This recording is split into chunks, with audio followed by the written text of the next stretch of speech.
warahmatullahi wabarakatuh. Selamat pagi, salam sejahtera untuk kita semua. Perkenalkan, nama saya Adriani Nilamsari, merupakan dosen di program studi Sarjana Kebidanan dan Pendidikan Profesi Bidan, Fakultas Kedokteran Universitas 11 Maret, Surakarta. Saat ini saya dalam proses mengikuti sertifikasi dosen yang diselenggarakan oleh Kemendikbud Saintek tahun 2025. Saya akan melakukan penyusunan dokumen pernyataan diri dosen dalam unjuk kerja Tridharma Perguruan Tinggi atau PDD UKT PT, khususnya di aspek pengajaran.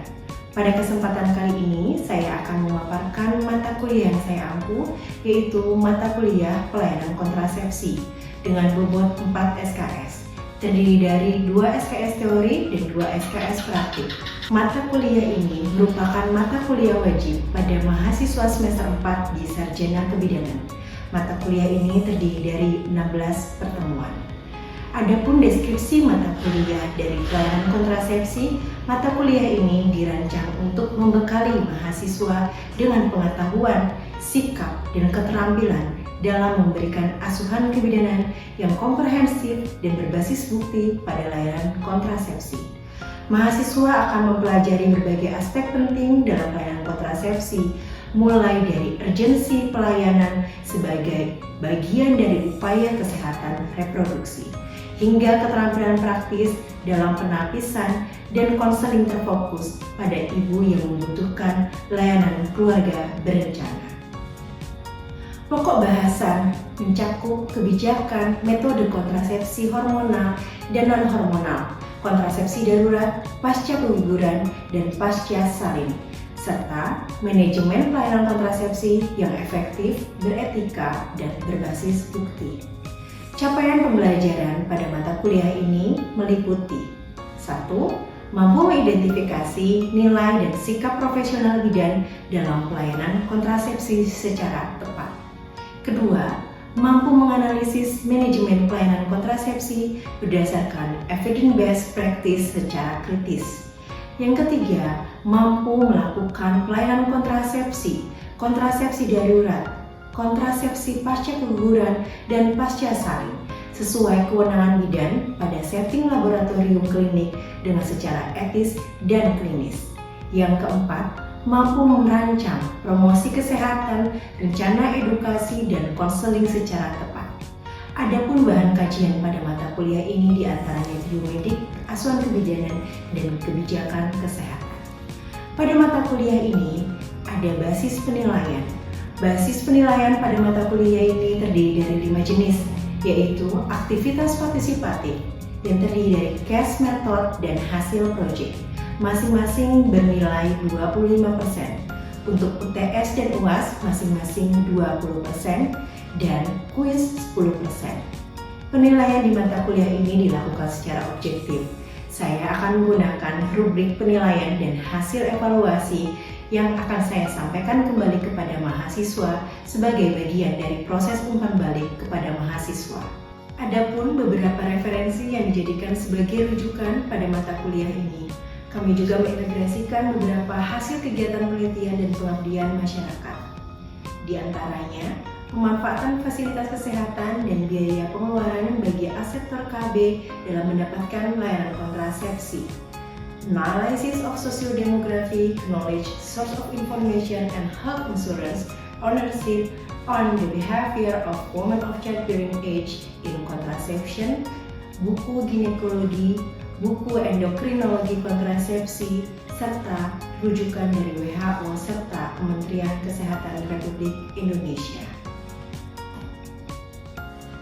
Metode pembelajaran yang saya terapkan diantaranya studi kasus, pembelajaran kolaboratif, pembelajaran kooperatif, dan juga simulasi. Kegiatan ini dilakukan dengan teknik penilaian observasi, partisipasi, dan juga unjuk kerja. Media pembelajaran pada mata kuliah ini meliputi modul ataupun RPS dapat diunduh di Siakat UNS dan juga di Open Courseware UNS atau OCW. PowerPoint, buku ajar, modul, dan job sheet dapat diunggah melalui OCW. Berikut praktik pengajaran mata kuliah pelayanan kontrasepsi. Saksikan video berikut ini. Baik, Assalamualaikum warahmatullahi wabarakatuh. Waalaikumsalam warahmatullahi wabarakatuh. Selamat pagi semuanya. Pagi Ibu. Gimana kabarnya, sehat? Alhamdulillah sehat. Oke, sekarang atau pertemuan kali ini kita akan membahas terkait tentang AKBK, alat kontrasepsi bawah kulit. Kalau minggu lalu pembahasannya terkait apa? Ada yang masih ingat? AKDR dan AKBK salah satu merupakan dua-duanya itu adalah jenis metode kontrasepsi jangka panjang. Oke. Nah, sebelum kita masuk ke pemaparan materi, lebih baiknya kita berdoa terlebih dahulu ya. Silakan berdoa dimulai.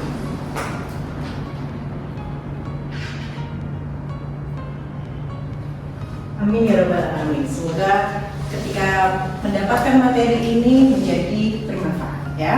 Oke. Materinya adalah alat kontrasepsi bawah kulit. Ya. Saya akan menjelaskan dulu capaian pembelajarannya. Capaian pembelajarannya yang pertama adalah adik-adik diharapkan setelah memasuki kuliah ini adalah yang pertama pengertian alat kontrasepsi bawah kulit. Kemudian adik-adik diharapkan mampu memahami jenis alat kontrasepsi, ya. Kemudian cara kerjanya, keuntungan dan keterbatasannya bagaimana, dan juga harus tahu nih kondisi kelayakan seseorang nih layak nggak sih menggunakan AKBK atau tidak, dan kapan harus menggunakannya, gitu ya. Oke. Ya, di sini ada Mentimeter seperti biasa. Setiap pertemuan saya harus menggali adik-adik apakah sudah pernah tahu belum sih AKBK itu seperti apa? Gitu ya. Silakan bisa scan barcode ya. Oke, sudah bisa? Oke.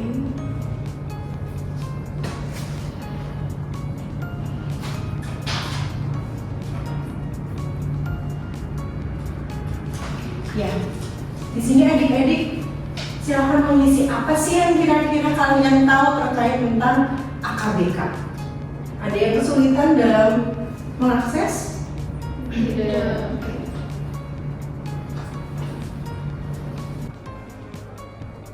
Oke, apa yang kamu ketahui tentang AKBK? Hormonal, oke, jangka panjang, dipasang di bawah kulit, dimasukkan ke tangan, ya, kemudian kontrasepsi jangka panjang MKJP, sakit, oke, sakit dan susuk beda-beda dikit ya. Oke, kemudian salah satu jenis KB. Baik, kurang lebih dari pemahaman adik-adik sudah bisa mengetahui ya, maksudnya sedikit kenal gitu bahwa dia adalah hormonal, kemudian dia adalah MKJP, ya. Oke, terima kasih. Sekarang kita masuk lagi ke dalam materinya. Jadi kalau kita lihat pengertiannya, ya, AKBK adalah implan. Tadi benar, ada yang menyebutkan itu implan. Tapi kalau sekarang lebih populer kita sebutnya AKBK. Merupakan batang plastik, ya, berukuran kecil yang lentur. Jadi si AKBK itu dia bisa lentur, gitu ya. Bisa lentur seukuran batang korek api. Jadi nggak panjang, nggak kayak sumpit, tapi sekecil korek api, ya, yang melepaskan progestin. Dan dia benar ada hormon progestin, ya, yang menyerupai hormon progesteron alami di tubuh wanita. Bisa dipahami ya adik-adik ya. Kalau ada mau pertanyaan nanti bisa sambil ya. Oke, jenis AKBK. Kalau kita melihat jenis AKBK, di sini ada implan 2 batang dan juga ada implan yang 1 batang, gitu ya. Implan 2 batang ini ya mengandung hormon levonorgestrel 75 mg per batangnya. Gitu. Sedangkan kalau implan yang 1 batang atau implan yang 1 batang itu berisi etinogestrel, dia 68 mg. Jadi memang ada perbedaan miligramnya, ya. Dan ada perbedaannya juga. Dia kalau misalkan yang 2 batang itu 4 tahun, tapi kalau yang 1 batang dia 3 tahun, gitu. Kemudian jenis AKBK. Jenis AKBK kalau dulu kita melihatnya hanya implan 2 batang saja, ya. Implan 2 batang, kemudian implannya di luar dan alat rotarnya terpisah sendiri. Tapi update sekarang ada implan 2 batang yang dia kita sekali pakai. Biasanya kalau zaman dulu rotarnya kita ganti lagi dengan pasien berikutnya, kita ibadatnya nggak sekali pakai, gitu ya. Nah kalau yang sekarang dia sekali pakai, ya. Ini implan yang 2 batang, implannya sudah ada di dalam rotar, ya. Kalau ini implannya 1 batang, gitu ya. Oke, selanjutnya adalah cara kerja, ya. Karena cara kerja di sini tadi bahwa implan itu adalah yang hormon progestin, ya, alias dia hormon levonorgestrel. Dia nanti akan secara parsial menekan lonjakan LH dan akhirnya dia bisa menghambat ovulasi, ya. Kalau menghambat ovulasi sehingga tidak terjadi pembuahan. Begitu pula dia, kalau implan ini dia bisa mengentalkan apa? Sendir serviks. Jadi kalau misalkan sperma masuk itu bisa terhambat dan tidak terjadi kehamilan. Oke, efektivitasnya ini hampir sama AKDR, ya. Efektivitasnya dia masuk skalanya tinggi nih dibandingkan dengan suntik maupun pil. Jadi kalau kita bandingkan kurang dari 1 kehamilan per 100 wanita dalam 1 tahun. Artinya efektivitasnya sangat tinggi, ya. Efektivitas yang keduanya adalah kembali subur. Jadi kalau misalkan pasien yang memasang AKBK kemudian dia mau mencabut kembali lagi, akhirnya dia bisa kembali lagi subur. Gak harus nunggu lagi, gitu ya. Jadi bisa kembali subur kalau dia mau merencanakan kehamilan, ya. Oke, keuntungannya, ya. Keuntungannya klien nggak perlu untuk melakukan kunjungan repot-repot kayak misalkan suntik 3 bulan sekali, 1 bulan sekali, gitu ya. Efektivitasnya tinggi, ya. Kemudian kontrasepsinya jangka panjang, bisa 3 tahun sampai 5 tahun, ya. Kemudian tidak mempengaruhi kualitas ataupun volume dari ASI, ya, karena progestin itu tidak akan mempengaruhi ASI, ya. Kemudian mengurangi nyeri haid, ya. Kemudian juga mengurangi jumlah darah haid, ya, tapi tidak secara signifikan. Oke, keterbatasannya tidak ada perlindungan terhadap infeksi menular seksual, ya. Kalau IMS itu bisa dicegahnya menggunakan kontrasepsi apa? Kontrasepsi kondom. Ya. Terus gimana Bu kalau mau yang pakai implan? Nanti kita masuk ke bahasan berikutnya, ya. Kemudian keterbatasannya lagi adalah membutuhkan tenaga kesehatan yang terlatih, ya. Jadi adik-adik nanti kita akan latih dan harus sampai kompeten. Karena di materi kuliah ini juga nanti akan ada praktik bagaimana memasang dan mencabut implan ataupun AKBK, ya. Nah, ini tadi yang disebutkan bahwa ada kriteria kelayakan medis, sama seperti kayak AKDR, ya. AKDR itu kan juga ada yang layak ataupun yang tidak layak, ada indikasi dan ada kontraindikasi. Siapa saja sih pasien-pasien yang diperbolehkan untuk mendapatkan AKBK, ya? Yang telah atau belum memiliki anak, ya. Kemudian juga perempuan yang usia reproduksi ataupun perempuan yang berusia lebih dari 40 tahun, artinya dia usianya 38, 37, boleh nggak sampai boleh, ya, gitu ya.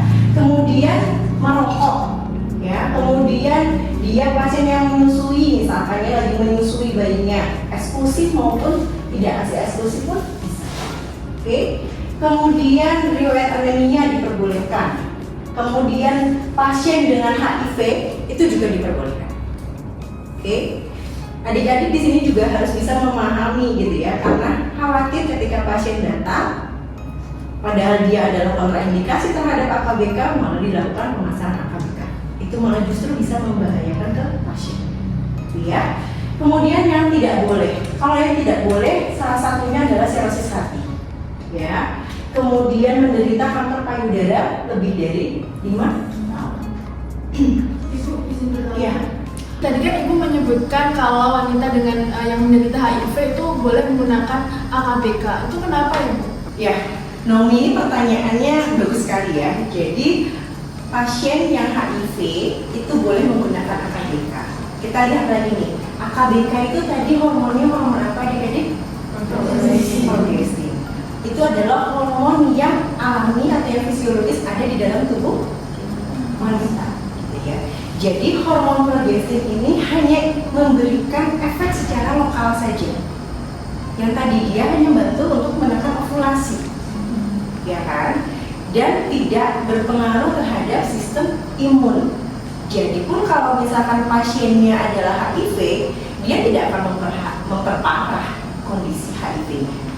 Terus gimana Bu dia berpasangan, berhubungan, HIV-nya gimana Bu? Gitu ya. Mungkin itu akan jadi pertanyaan lanjutannya Naomi ya, saya akan menjawab. Jadi kalau misalkan pasien dengan pasien HIV itu dia double, ya double protection. Tadi apa yang bisa mencegah? Kondom. Artinya sampaikanlah kepada pasangan untuk menggunakan kondom dan pasiennya sendiri menjaganya dengan AKBK. Ya, karena kita ketahui bahwa kondom itu juga efektivitasnya sangat rendah. Kalau hanya kondom, terjadi kehamilan. Ya, tapi kalau mau masuknya dalam jangka panjang, maka double protection, AKBK dan juga kondom. Jelas sampai sini, Naomi? Sudah jelas. Iya. Barangkali ada pertanyaan lagi? Bisa dilanjutkan? Bisa. Oke, kita lanjutkan ya. Ya, sekarang kita masuk ke waktu pemasangan. Ya, kalau tadi kan kita udah ketahui, oh oke nih, boleh nih dipasang, gitu ya. Tapi kapan sih waktu yang tepat? Ada kondisi-kondisi khusus ya terkait tentang waktu pemasangannya. Pertama, kondisi pasiennya menstruasinya teratur. Ya. Kalau menstruasinya teratur, ketika pasien datang di hari pada saat dia haid, bisa atau enggak sih pasang AKBK? Bisa. Ya, karena apa? Karena pertama dia lagi haid. Ya, kalau lagi haid sudah pasti tidak hamil. Ya, namun perhatikan tadi kelayakan medis, artinya bisa segera. Tapi kalau misalkan ya dia setelah menstruasi, maka diharapkan tadi adalah menggunakan kondom terlebih dahulu selama 7 hari. Oke, 7 hari setelah pemasangannya perlu metode kontrasepsi tambahan. Terus gimana Bu kalau misalkan dia pengen ganti AKBK gitu ya, berganti dari metode hormonal lainnya? Ini akan segera jika kalian menggunakan kontrasepsi hormonal secara konsisten. Berarti dia bisa segera digunakan. Ya. Ya, berikutnya ASI eksklusif atau hampir eksklusif. Ya. Kurang dari 6 bulan setelah melahirkan. Makanya hampir eksklusif. Diperbolehkan enggak? Tadi kalau melihat tadi kelayakan medisnya diperbolehkan atau tidak? Dibolehkan. Tapi kapan sih dilakukannya? Jika dia belum menstruasi, implan dapat dipasang kapan saja. Ya, di antara waktu melahirkan sampai dengan 6 bulan. Tapi kalau jika telah menstruasi, implan dapat dipasang seperti siklus saat menstruasi. Ya. Kemudian ASI eksklusif atau hampir eksklusif lebih dari 6 bulan. Artinya dia sudah melewati masanya. Ya, sama ya kasusnya, jika belum menstruasi bisa kapan saja selagi tidak yakin tidak hamil dan ditambah kondom. Ya. Kemudian jika telah menstruasi, implan dapat dipasang seperti yang dianjurkan pada saat kasusnya dia mengalami menstruasi. Nah, ini adalah evidence-nya. Kenapa sih pasien yang menyusui itu diperbolehkan? Ya, AKBK. Ini bahwa ditemukan ya dari WHO pun merekomendasikan tidak ada pembatasan kontrasepsi untuk kebanyakan wanita dan tidak terdeteksi efek merugikan pada produksinya maupun juga dari kualitas ASI. Ya, jadi ya aman-aman aja. Oke? Jadi disimpulkan bahwa reaksi merugikan tidak diamati pada bayi yang disusui. Ya, dan tidak terpapar dari etonogestrel sehingga diperbolehkan. Ya, dari pemaparan materi yang saya sampaikan terkait dari awalnya definisi hingga juga waktu pemasangan AKBK kapan harus menggunakannya. Sekarang masuk sesi studi kasus. Ya, studi kasus nanti per 2 orang. Ya, saya akan memberikan case. Ya, saya berikan waktu paling insya Allah pada bisa ya sepertinya, gitu ya, pada bisa kita sharing saja. Ya, ini adalah studi kasusnya. Oke.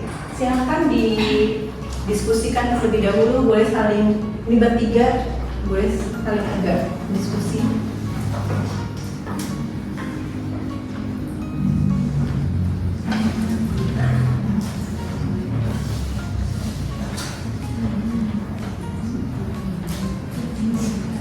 Coba perhatikan bagaimana kondisi pasiennya.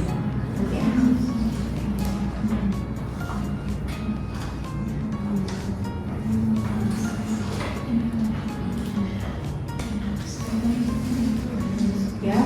Sudah ya waktunya ya. Baik, kita bacakan ya bahwa kita lihat kasusnya dulu. Seorang perempuan umurnya 36 tahun, dia P2A0, artinya dia sudah melahirkan ya, anak kedua. Datang ke TPMB untuk memeriksakan diri. Hasil anamnesisnya ibunya pengen jangka panjang. Ya. Kemudian saat ini sedang menyusui bayi yang berusia 5 bulan dan saat ini sedang haid, ya. Kemudian hari keempat, hasil pemeriksaannya masih dalam batas normal. Pertanyaan yang pertama, apakah kasus tersebut layak secara medis untuk diberikan AKBK? Ada yang mau memberikan jawabannya? Ya, silakan Anda. Saya izin menjawab Ibu terkait dengan kelayakan medis. Menurut saya itu layak. Karena walaupun di studi kasus dijelaskan sedang menyusui bayinya Ibu, tapi dari AKBK itu kan mengandung hormon progestin. Nah itu sudah dijelaskan sebelumnya kalau progestin itu tidak mempengaruhi volume atau produksi ASI. Jadi menurut saya itu layak saja diberikan AKBK. Oke, tepuk tangan dulu untuk Anda. Ya, jawabannya. Ada yang mau, saya kontra Bu, saya kayaknya dia nggak layak deh Bu. Ada yang mau berpendapat? Ya, silakan nih Pak. Menurut saya sepertinya kurang layak ya, karena itu usia ibunya sudah lebih dari 35 tahun. Udah lebih dari 35 tahun. Tapi kalau kondisi yang lainnya layak atau tidak? Tidak, saya Layak Ibu. Layak, tapi karena usia jadi Iya. tidak layak. Iya. Gitu. Oke, terima kasih Diva. Ya, jadi ada jawaban yang pro sama yang kontra ya. Kita lihat bahwa usia tadi diperbolehkan. Ya, memang kita ketahui bahwa usia reproduktif dari 20 sampai 35, kurang dari 20 beresiko, yaitu 35 beresiko. Tapi untuk AKBK ini ya, dia aman. Ya, bahkan di usia 40 tahun pun bisa menggunakan kontrasepsi ini. Ya. Jadi jawabannya yang pertama itu layak secara medis. Ya. Usianya oke, kemudian jangka panjang, sedang menyusui dan sedang haid. Kemudian jawaban soal nomor 2. Ada yang mau?